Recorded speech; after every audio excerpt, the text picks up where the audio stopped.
Hello എടാ പറയടാ.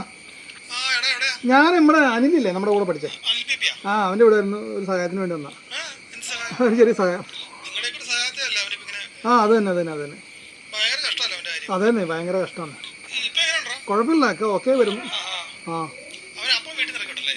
അതെ കൊറോണയും വന്നു മൊത്തം അവൻ്റെ ബിസിനസ്സൊക്കെ നഷ്ടത്തിലായി, ആകെ കഷ്ടപ്പാടില്ല. ഊന്നേ അതിനിടയ്ക്ക് അങ്ങനെ സംഭവിക്കുകയും ചെയ്തു. പുള്ളിക്കാരി ആരും കൂടെ പോയി. അവനെന്തെങ്കിലും ആവശ്യം വന്നാൽ ഞങ്ങളും സഹായിക്കും, ഞങ്ങൾക്ക് എന്തെങ്കിലും ആവശ്യം വന്നാൽ അവനും സഹായിക്കും. അങ്ങനെയൊന്നുമില്ല, നമ്മളെ പറ്റുന്ന പോലെയൊക്കെ ചെയ്യും, അത്രേ ഉള്ളൂ. നമുക്കിതൊക്കെ ചെയ്യാൻ പറ്റുള്ളൂ. ഇപ്പൊ പ്രത്യേകിച്ചൊന്നുമില്ല. അവന്റെ ഭാര്യ പോകാൻ സന്തോഷത്തിന് അവർ ഫുള്ള് മേടിച്ചു. അപ്പോൾ അവൻ തീർക്കാൻ വേണ്ടി സഹായിക്കാൻ വേണ്ടി വന്നാ.